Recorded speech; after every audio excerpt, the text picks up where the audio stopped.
Guys, good morning. So, yun guys. Dito tayo sa bangkag ngayon.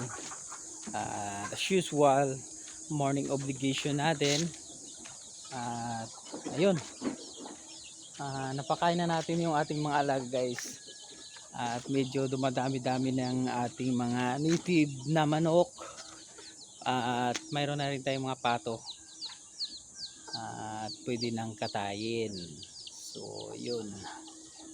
At kailan natin makabalik doon dahil time's up na. At yan, may papakita ko sa inyo yung ating mga alaga. So let's go.